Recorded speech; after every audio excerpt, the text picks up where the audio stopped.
අයිබෝවන් ළමයි.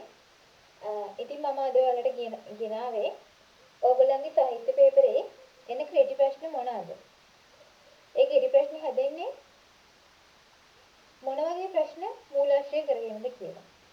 ඉතින් මම කෙටියෙන් කියනවා නම් එහෙම ඕගොල්ලන්ගේ මේ සාහිත්‍ය සංග්‍රහයේ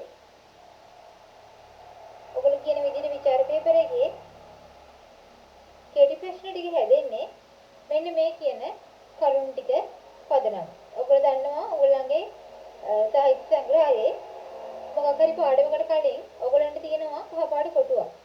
අන්න ඒ කහපාට කොටුව ඇතුලේ තමයි මෙන්න මේ කියන දේවල් ටික තියෙන්නේ. ඉතින් බලමු මේ මොනවද කියලා.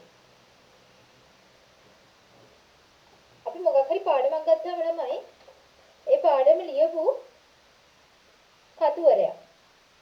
එහෙම නැත්නම් කවියා කවුද? ඒක අපෙන් අහන්න පුළුවන් දෙයක්. ඊට පස්සේ එයා අයිති මොන යුගයටද? ඒක අනිවාර්යෙන් අහන්න පුළුවන් දෙයක්. තවත් අහන්න පුළුවන් ඒ කවියාගේ හරි කතුවරයාගේ හරි සමකාලීනය කවුද? ඔයගොල්ලෝ දන්නවා සමකාලීනය කියන්නේ කවුද කියලා. ඒ වගේම ඔහුගේ වෙනත් නිර්මාණ මොනවද? නැත්නම් වෙනත් කෘති මොනවද?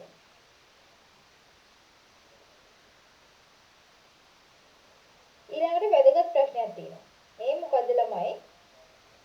පාඩම ඔයගලන්ට දීලා තියෙන කොටස පාඩම වෙන කෘතියකින් උපුටගත්ත එකක් නෑ. ඒකේ මුල් කෘතියේ නම මොකක්ද? මෙන්න මේක ගොඩක් වැදගත් දෙයක්.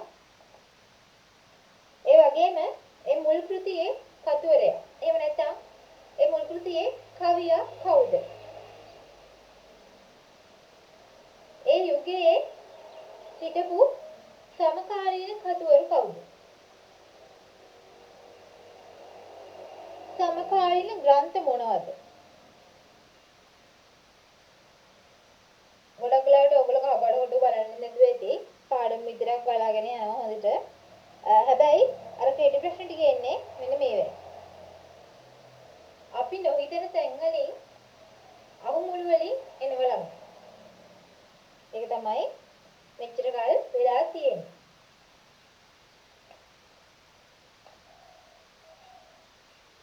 ඊළඟට පාඩමක උද්දෘතයක් දීලා මේක පරිවර්තන කොටසක් නම් ඒ පරිවර්තන කෘතියේ මුල් කෘතිය දිනවනේ. ඒ මුල් කෘතියේ කතුවරයා කවුද? මුල් කෘතියේ නම මොකක්ද? පරිවර්තකයා කවුද? ඒ වගේ තවත් පරිවර්තන කෘති කිහිපයක් ලියන්න කියලා එන්න පුළුවන්. ඔයගලන්ට එතෙන්දි මතක් වෙන්න ඕනේ මොකද්ද? මරලා එකපාරට මතක් වුණේ බෙද්දේගෙන. ඒ වගේම තමයි ඔයාලට දියමන්ති මාලය ඒ වගේ කෙටි කතාවක්. ඊළඟට නාට්‍ය ඔයාලට දිනවන නාට්‍ය සිංහබහු නාට්‍ය. ඒ සිංහබහු නාට්‍ය එකේ කොටසක් දීලා ඒ නාට්‍ය කොටසේ මුල් නාට්‍යයේ නම මොකක්ද? එහෙම එන්න පුළුවන්. ඊට පස්සේ නාට්‍යයට පාදක වෙච්ච වස්තු විෂය මොකද්ද? මම හිතනවා ඔයගොල්ලෝ වස්තු විෂය කියන්නේ මොකක්ද කියලා දන්නවා ඇති කියලා. ඒ වගේම තමයි නාට්‍යකරුවගේ නම මොකද්ද? ඒ නාට්‍ය ලිව්වේ කවුද කියලා තමයි අහන්නේ. ඒ වගේම ඒකයි තිබෙන ශෛලිය මොකක්ද? ලෝක ධර්මයේද නාට්‍ය ධර්මයේද ශෛලීගතද? මෙන්න මේ වගේ එක එක විදිහේ නාට්‍ය වර්ග තියෙනවා අපි දන්නවා. ඉතින් මේවෙන් මොන ගණයටද මෙන්න මේක අයිති වෙන්නේ කියන එක තමයි ඒ ප්‍රශ්نين අහන්නේ. ඊට පස්සේ තව අහන්න පුළුවන් මේක ලියපු රචකයාගේ. එහෙම නැත්නම් මේකේ නිර්මාණය කරපු නිර්මාපකයාගේ වෙනත් නාට්‍ය නිර්මාණ මොනවද? උදාහරණයක් විදිහට සිංහබහු නාට්‍ය නිර්මාණය කරපු නැත්නම් ලියපු මහාචාර්ය ඉදිරිවිද සරච්චන්ද්‍රයන්ගේ තවත් නාට්‍ය නිර්මාණ මොනවද? එතෙන්දී ඔයගොල්ලන්ට ලියන්න පුළුවන් මනමේ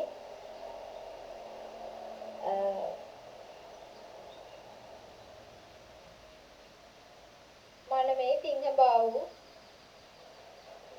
තේමතෝ ජයදී සෝකෝ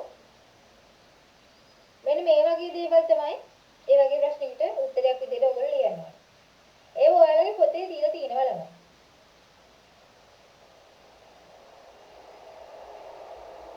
ඒ වගේම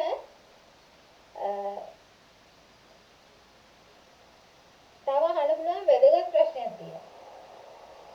නාට්‍ය ශාස්ත්‍රීය නම් ග්‍රන්ථය ලිව්වේ කවුද? ඒ වගේම කාව්‍ය ශාස්ත්‍රය නම් ග්‍රන්ථය ලිව්වේ කවුද? මෙන්න මේ ප්‍රශ්න දෙක වැදගත්. මේ ප්‍රශ්න දෙකෙන් ඔයාලට එක්සෑම් එකට මේකෙන් ප්‍රශ්නයක් එනවා කියන එක නෙමෙයි මම කියන්නේ. හැබැයි ඔයාලා මේ කොටස බලාගෙන යන්න ඕනේ. මේ ටිකේ තියෙන ළමයි සාහිත්‍ය පොතේ අන්තිමටම ඔයගලන්ට තියෙනවා සාහිත්‍ය පොතේ අන්තිමට අවසානයේ පාඩමට පස්සේ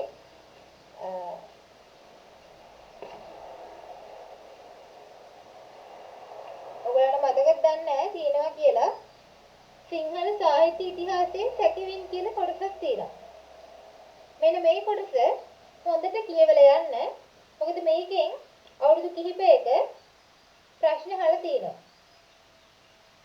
ගොඩක් වෙලාවට ගොඩක් ළමයි මේ කොටස බලන්නේ නැහැ. මොකද මේ කොටස අයිති නැති නිසා සිලබස් එකට.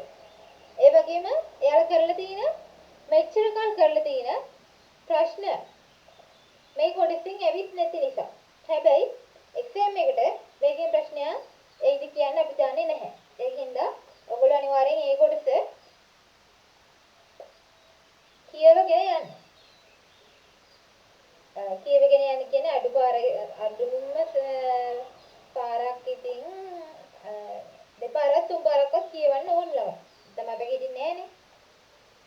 ඒ වගේම තමයි තව අහන ප්‍රශ්නයක් තමයි අද ලංකාවේ දක්නට ලැබෙන නාට්‍ය වර්ග නම් කරන්න.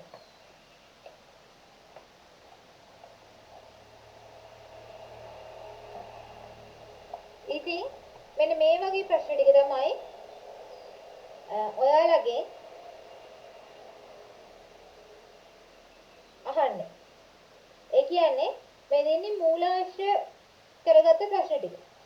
ඒ වගේම ළමයි මම අද ඔයාලට දෙන්න හිතාගෙන ඉන්නවා ඔයාලගේ සාහිත්‍ය සංග්‍රහය එන්න පුළුවන් කෙටි ප්‍රශ්න ටික මොනවද? කෙටි ප්‍රශ්න මොනවද කියලා නෙමෙයි මම දෙන්නේ. ඒකට තියෙන කෙටි උත්තර ටික දෙනවා. ඔයගොල්ලෝ දැන් පාඩම් කරලා තියෙන ළමයි ඔයගොල්ලන්ට මේව හොඳට මතකයි. ඉතින් මම දැන් ඔයගොල්ලෝ ෂෝට් නෝට් එකක් හදාගෙන තියෙනවා නම් ළමයි ඒ ෂෝට් නෝට් එකට ඔයාලා ලියලා නැති කරුණක් තියෙනවා නම් මම මේ කියන කරුණු ඒකට එකතු කරගන්න. ඒ වගේම ෂෝට් නෝට් එකක් නැති දරුවෙක් නම් මේක ලියා ගන්න. පොඩි ලියා ගන්න ළමයි නිකන් ඔයාලට කොහේ හරි යන්නේ ගමන් නිකන් බල බල යන්න පුළුවන් විදිහට ෂෝට් නෝට් එකක් විදිහට ඔයගොල්ලෝ ලියා ගන්න නම් ඔයාලට ලේසි. එතකොට ඔයගොල්ලන්ට පන්තියට බස් එක යන ගමන් උනත් ඕක බලන්න පුළුවන්. ඉතින් අපේ සාහිත්‍ය සංග්‍රහයේ තියෙන ළමයි පාඩම් 16ක්. කියලා මම ඔයාලට අමුතුවෙන් කියන්න ඕනේ නැහැ. 10 පන්තියේ තියෙනවා පාඩම් 7ක්.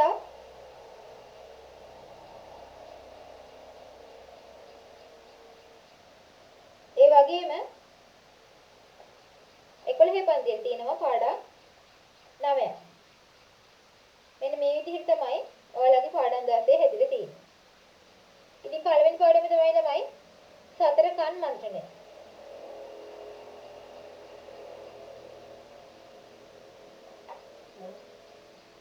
මම ඔයාලට වැඩි විස්තර ලියන්න යන්නේ නැහැ. මොකද ඔයගොල්ලෝ මේව දන්න කරුණු. ඒකින්ද මම දැන් මේ කියන්නේ මොන පාඩමද කියන එක විතරක් ලියන්න. මම හිතන්නේ ඔයාලට පළවෙනි පාඩම දෙවෙනි පාඩම කියපු ගමන් මේ ඔක්කොම ටික මතක් වෙන්න ඕනේ. මතක් වෙනවා. මොකද ඔයාලා දැන් පර්ෆෙක්ට් ළමයි ටික සම්පූර්ණයෙන් පාඩම් කරලා ඉන්න හොඳ දරුවෝ ටිකක් තමයි මේ ඉන්නේ. ඉතින් දැන් මම මේ මුලින්ම කියන්න යන්නේ පළවෙනි පාඩමේ ෂෝට් නෝට් එක. මේ ෂෝට් නෝට් එක ළමයි ඇත්තටම මම ඔයලියද්දි මම හදාගත්ත ෂෝට් නෝට් එකක්. ඒ වගේම මම කැමති ඔයාලටම ආවේනික ෂෝට් නෝට් එකක් හදාගන්නවා නම්. එහෙම හදාගන්න බැරි ළමයි ඉන්නවා නම්. එහෙම නැත්නම් එහෙම හදාගන්න තේරෙන්නේ නැති ළමයි ඉන්නවා නම් මේක බලලා ඔයාලා දෙයක් එකතු කරගන්න. එක ලකුණක් හරි වැඩි කරගන්න. මොකද ඒකෙන් ඔයාලට B එකක ඉන්න දරුවෙක්ට A එකකට යන්න තියෙන අවස්ථාව වැඩි. C එකක ඉන්න දරුවෙක්ට B එකකට යන්න තියෙන අවස්ථාව වැඩි. එක ලකුණේ පල්ලෙහාට යනවට වැඩිය එක ලකුණේ උඩට යන එක ඇත්තටම හොඳ දෙයක් හින්දා. හරි. පළවෙනි පාඩම සතර කන් මන්ත්‍රණය. සතර කන් මන්ත්‍රණයේදී ළමයි මම ෂෝට් නෝට් එකක් විදිහට ගහගත්ත දේවල් ටිකක් තියෙනවා. මම ඒ ටික ඔයාලත් එක්ක ෂෙයා කරනවා. එතකොට ඔයාලට පුළුවන් ඕගොල්ලෝ ගාව ඒ ටික නැත්තම් ලියා ගන්න. ඉතින් මේ තියෙන්නේ මං ගාව තියෙන ෂෝට් නෝට් එක. ඉතින් මම මේක ඔයගොල්ලොත් එක්ක ෂෙයා කරගන්නවා. ඉතින් මම කිව්වා වගේම ඔයාලා ගාව නැත්තම් ඔයගොල්ලෝ ලියා ගන්න. මේක ලියන ළමයි 14 වෙනි සියවස කුරුණෑගල යුගය.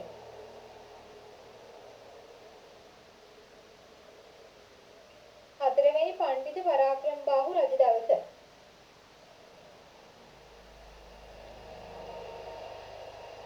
චුටි කෙටි රදා ලියන්න. වීරසිංහ පතිරාජ ඇමති. පාලි ජාතක කතාව මූලාශ්‍රය. ඒ කියන්නේ මූලාශ්‍රය කරගෙන තියෙන පාලි ජාතක කතාව. කතා තියෙනවා 547ක්.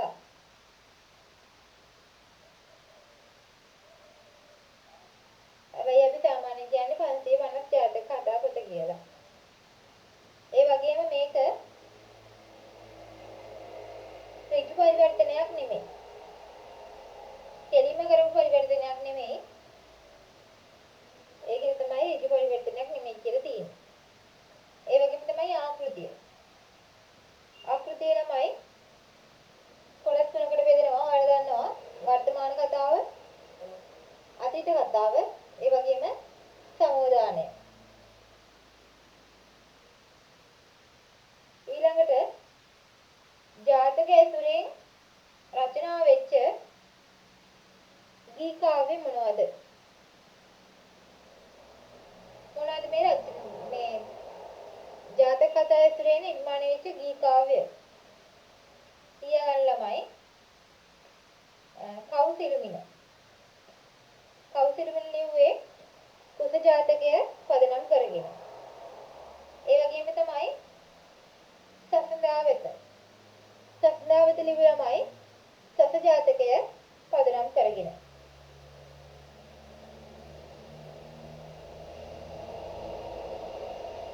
ඒ වගේම මුවදෙව්දාවත.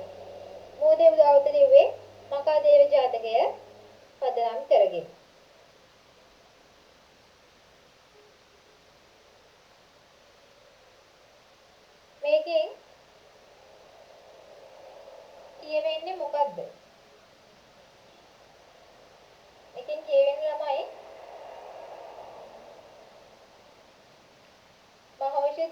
එතුමාගේ බුද්ධි මහිමේ තමයි මේකේ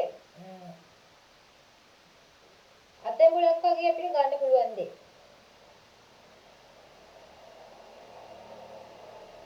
ඒ වගේම ලියන්න ජාතක පොත ඇසුරෙන් රචිත කාව්‍ය ග්‍රන්ථ.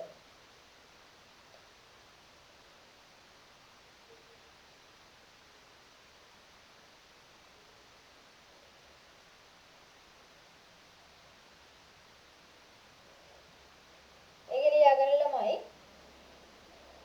කාව්‍ය ශේඛරය,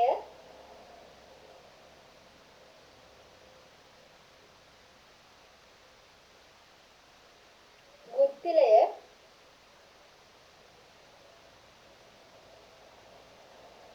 නිමි ජාතකය, සඳකිඳුරු දාකව, කුස දාකව,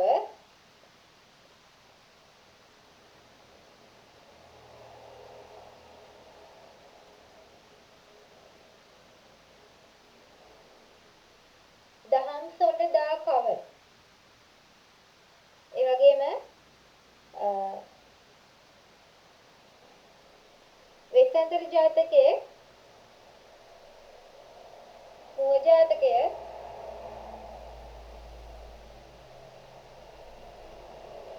නිමි ජාතකය,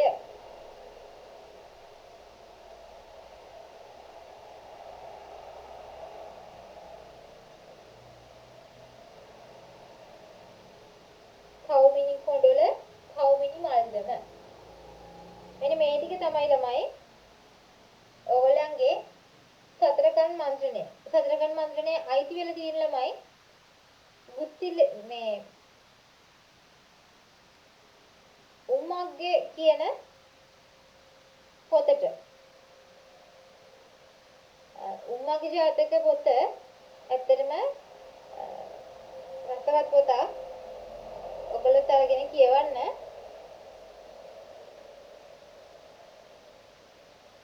උම්මගේ ජාතක පොත මම ඔයාලට පෙන්නුවොත් එහෙම ඔයාලට ඇත්තට මේකට අර්ථ හිතේවි.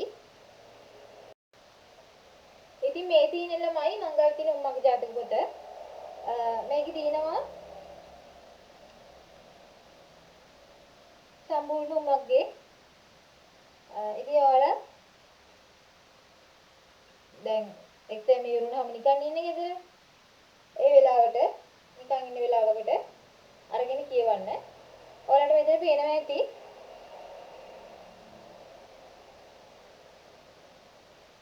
මාතෘකා තියෙනවා ළමයි 36ක්. මෙතන ඉඳන් තමයි පටන් ගන්නෙ උම්මගේ ජාතකය කියලා. ඉතින් මේක තමයි උම්මගේ ජාතකය පොත. හරි ළමයි. ඊළඟට ලියාගන්න ගුත්තිල වෙනනද පාඩම. දෙවෙනි පාඩම. මේක ගුත්තිලේ ආශ්‍රය කරගෙන තමයි ලියවිලා තියෙන්නේ. අපි පළවෙනි පාඩම කතා කරා. දැන් දෙවෙනි පාඩම. දෙවෙනි පාඩමේ ගුත්තිල වෙනනද ලියාගන්න කිට් සටහන.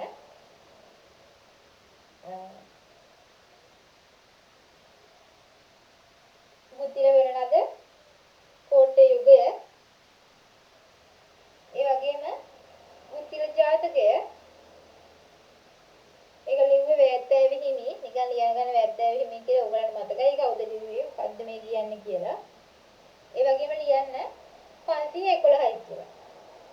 511 කිව්වම ඔයගලන්ට මතක් වෙන්න ඕනේ මේකේ තියෙන්නේ පද්‍ය 511යි කියලා.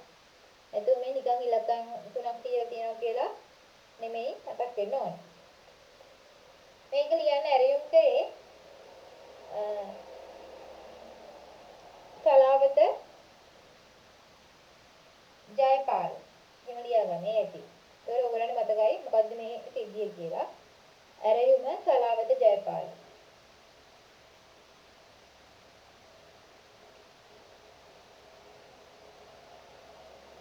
වරන් ඉදිරි ලියන්න මතක නැත්තම් සිරි පෙරකුම් රජුගේ අගමැති.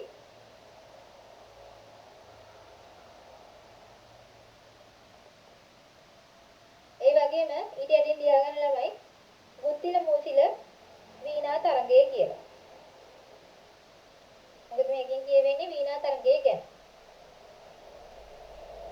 අපි යමු තුන්වෙනි පාඩමට. තුන්වෙනි පාඩම හානාහිය පානා අඬහැරෙන් දැනේ. හානාහිය පානා අඬහැරෙන් දැනේ. මොකද මේ කියන්නේ? හානාහිය පානා අඬහැරෙන් දැනේ ලියාගන්න කෙටිසටහන. ජනකවි ඉතිහාසය අනුරාධපුර යුගය.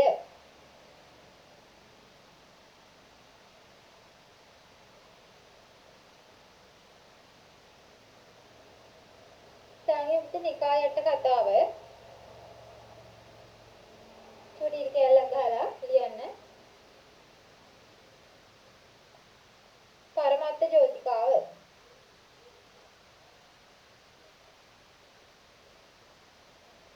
ඊළඟට ලියන්න ළමයි මිනිස් සංතානයේ ඇතිවන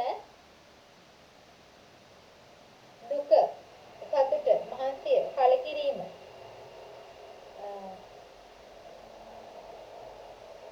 කාන්සිය මෙන්න මේවා තමයි මේකට වස්තු විශේෂක තියෙන්නේ ජනකවි සාහිත්‍යය. ඒක ලියා ගන්න. ඒ වගේම තමයි ජනකවියට කතුවරයෙක් නැහැලම.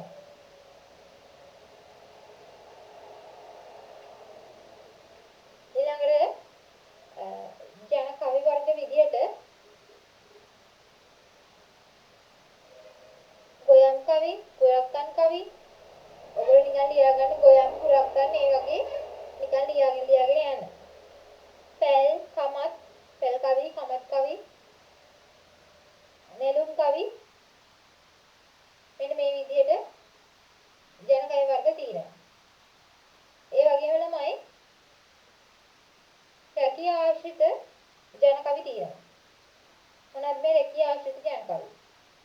රැකිය ආශ්‍රිත ජනකවි වලට ලියාගන්න ළමයි පතල් කවි, බඹර කවි, ගැල් කවි, පාරු කවි.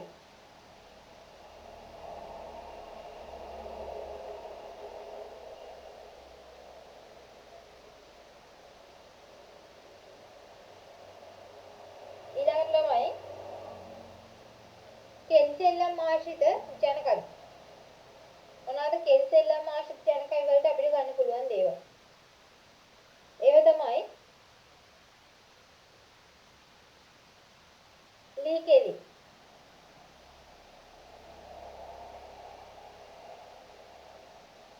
ඔලිද කෙලි. ඔයගොල්ලෝ අහලා තියෙන ලීකෙලි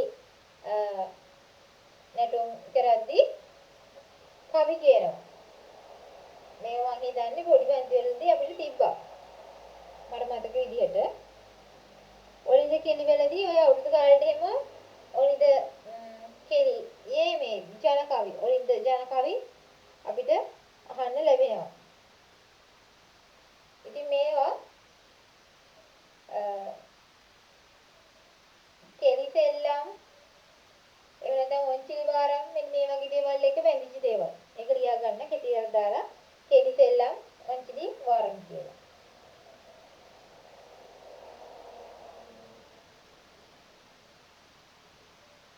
ඊළඟට ලියන්න ළමයි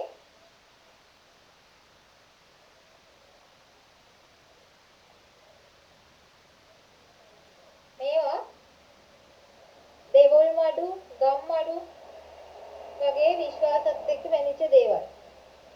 ඒක ලියා ගන්න දෙවොල් මඩු, ගම් මඩු වරන් ඇතුලේ දාගන්න මතක නැත්තම් විශ්වාස කියලා.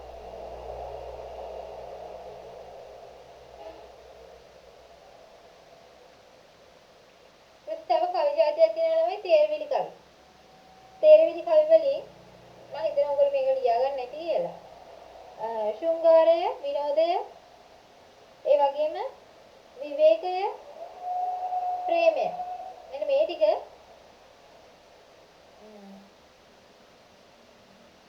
හම්බ වෙනවා. ඒ වගේම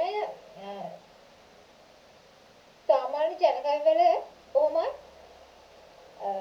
ප්‍රේමාන්විත ජනකවි වෙනම තියෙනවා. ශෘංගාරය තියෙනවා. මෙන්න මේ විදිහේ එක එක විදිහේ ජන කවි වර්ග තියෙනවා. හරි ළමයි. ඊළඟට හතරවෙනි පාඩම. හතරවෙනි පාඩම බෙද්දේගම.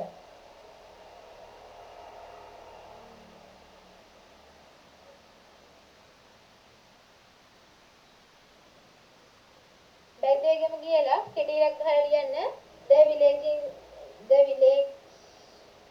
in the jungle.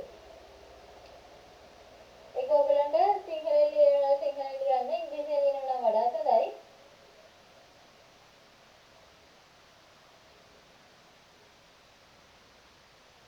මේ ඉංග්‍රීසි ලියන්න ළමයි.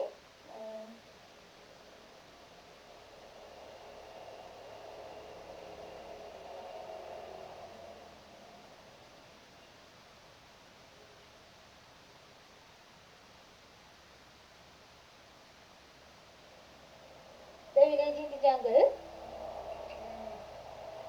එතකොට මේක ලියුව කවුද? ලෙනර්ඩ් වුල්ෆ්. මේ ඉංග්‍රීසි නම් කතා පොත. මම ඔයගලන්ට බෙද්දේගම පාඩම කරද්දී කියලා දුන්නා. මේක අනුවර්තනය කරන්නේ බෙද්දේගමට ඒ.පී. ගුණරත්න මහත්මයා විසින්. ඊට පස්සේ වුල්ෆ්ගේ උපත ලෙනර්ඩ් වුල්ෆ්ගේ 1880 11 වෙනි මාසේ 25 වෙනිදා තමයි මේ ලෙනර්ඩ් වුල්ෆ් උපත ලබන්නේ. ලන්ඩන් වල කෙන්සිටන් නුවර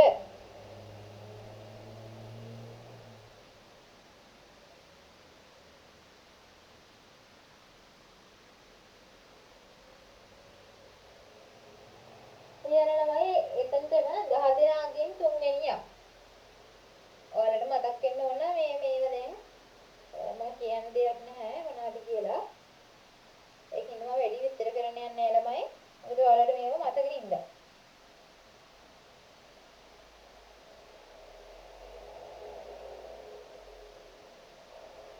එක්දාස් 902 උපාධිය හිමි කර ගැනීම. ඒ වගේම 1904 ඔක්තෝබර් මාස ලංකාවට එීම. මුලින්ම ඉන්නේ යාපනයේ. ඊට පස්සේ නුවර. ඊට පස්සේ 1908 දී දකුණේ හම්බන්තොට. 1911 දී ආයෙත් යනවා එංගලන්තෙට. 1912 දී විවාහ වෙනවා.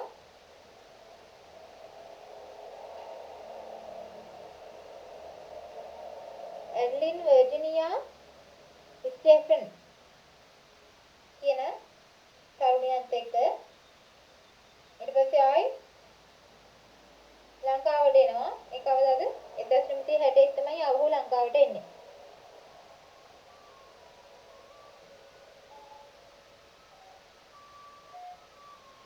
ඊළඟට ළමයි මේ ලෙනර්ඩ් වුල්ෆ් 1969 අගෝස්තු 14 එංගලන්තෙදී මිය යනවා.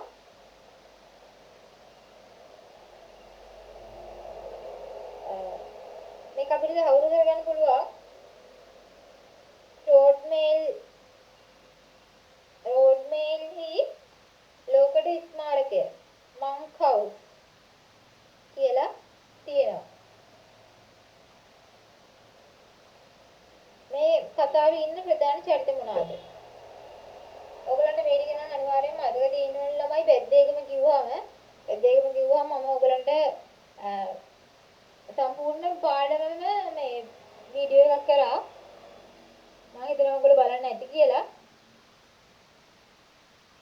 ඉතින් මේකේ ඉන්න ප්‍රධාන චරිත තමයි සිරිඳු, පුංචි මැනිකා, කර්ණිනාහාමි, බබුන්. මෙන්න මේ වගේ ප්‍රධානම චරිත.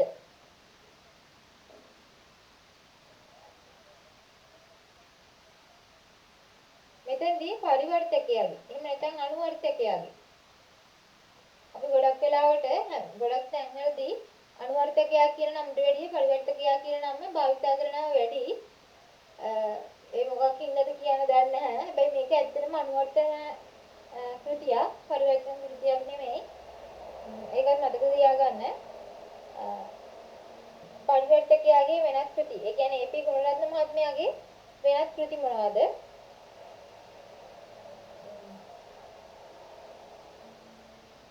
කියලා ඔයගොල්ලෝ බලන්න මොනවද කියලා හොයන්න. ඒ වගේම ලියන්න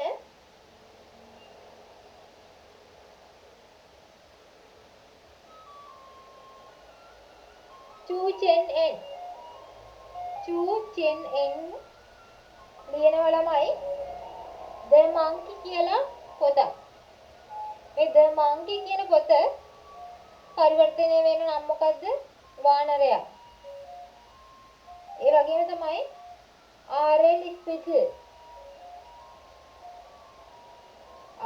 Spittle ලියනවා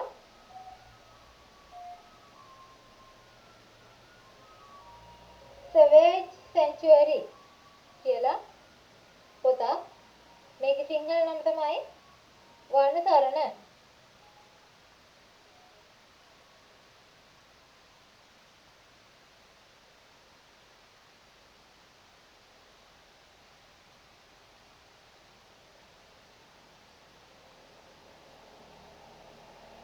ඒ වගේම තව පරිවර්තන කෘති විදියට Vanished Trails එහෙම නැත්නම් මැකී ගිය දඩමක්.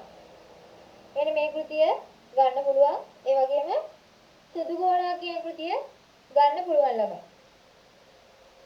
මෙන්න මේ ටික තමයි බැද්දේගම පාඩමේ ෂෝට් නෝට් එක. මම හිතනවා ඔයාලා ලියා ගන්න ඇති කියලා. මේක වැදගත්කමක් තියෙන ළමයි ටික ලියාගනි. අනිත් ඉතින් විභාගෙට මේ වගේ ප්‍රශ්නයක් ආවොත් එහෙම බලාගෙන ඉන්න වෙනවා.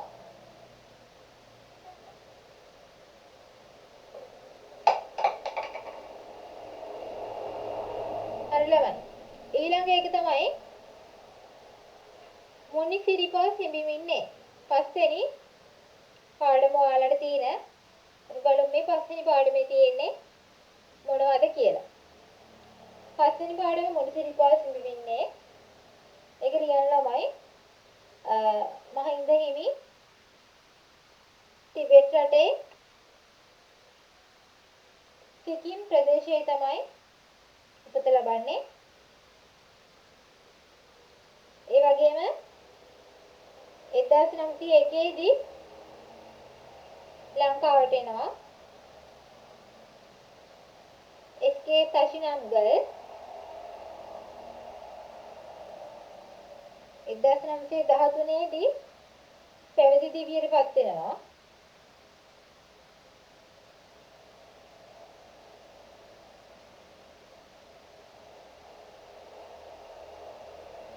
සොහොයුරා වෙන්නේ කවුද?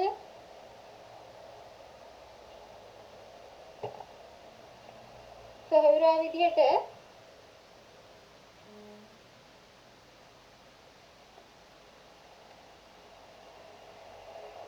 පුන්නජී වගේ නමක් නේද ළමයි තියෙන්නේ. ඒක මම මගේ එකේ ලියාගෙන නැහැ.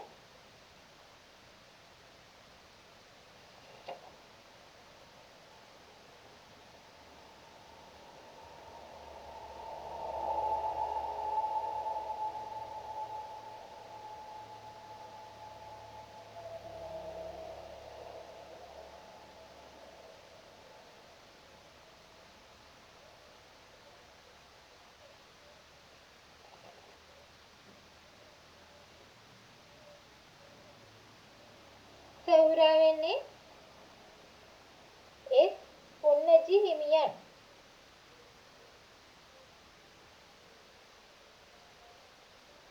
ඒක ඇති ඔයගොල්ලන්ට මේක මේව කරන්න. ඊළඟට එතුමාගේ නිර්මාණ මහින්ද හිමියන්ගේ නිර්මාණ මොනවද? මහින්ද හිමියන්ගේ නිර්මාණ විදිහට ළමයි අපිට ගන්න පුළුවන් ළමා කවි. ළමා කවි වලට එතුමා විශේෂ තැනක් දුන්නා. ඒ වගේම දේශානුරාගී කවි වලට ළමා කවි වලට ලියාගන්න කවුමින, කවුමුතු, ළමා කව් කලඹ.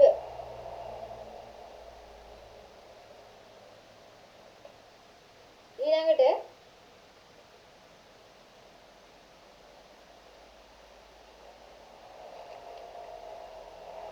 දේශානුරාගී කවි. මොනවාද දේශානුරාගී කවි? මෙතුමා ලියපු. ඒව තමයි නිදහස් දැහැන, නිදහස් මන්ත්‍රය, ලංකා මාතා,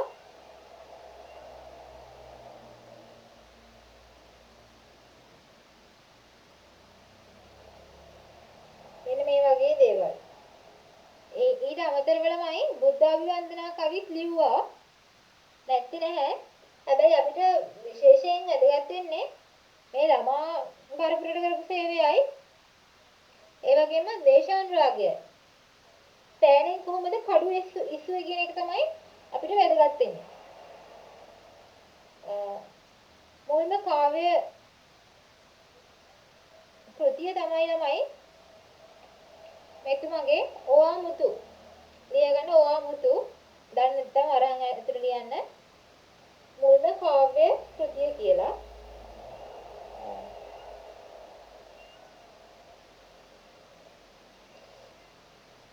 ඊළඟට නන්දන ගීත. නන්දන ගීත වලට ලියන්න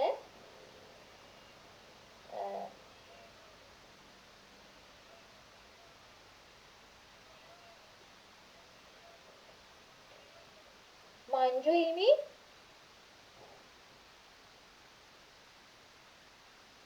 පියදාස පළන්තෝරියන්,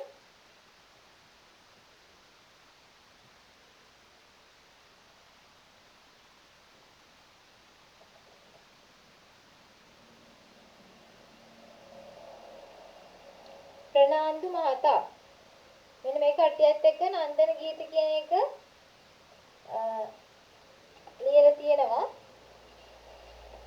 එයාලගේ සම්පූර්ණ නම ඕනනම් ඔයාලට තියෙනවා ළමයි. මේ ඔයගොල්ලන්ගේ කහපාට කොටසේ බදන්ත මංජු හිමියෝ, ඒ වගේම පියදාස පළන්තෝරිය මහතා, එම්.ඊ. ප්‍රනාන්දු මහතා. මේ කට්ටියත් එක තමයි නන්දන ගීත ලියලා තියෙන්නේ. ඒ වගේම මේ නන්දන ගීත ලියලා තින්නේ අගනුවරේ ඉඳන් මහනුවරට යනකොට අතරමඟදී ඒගොල්ලෝ යනවා කොහෙටද යන්නේ?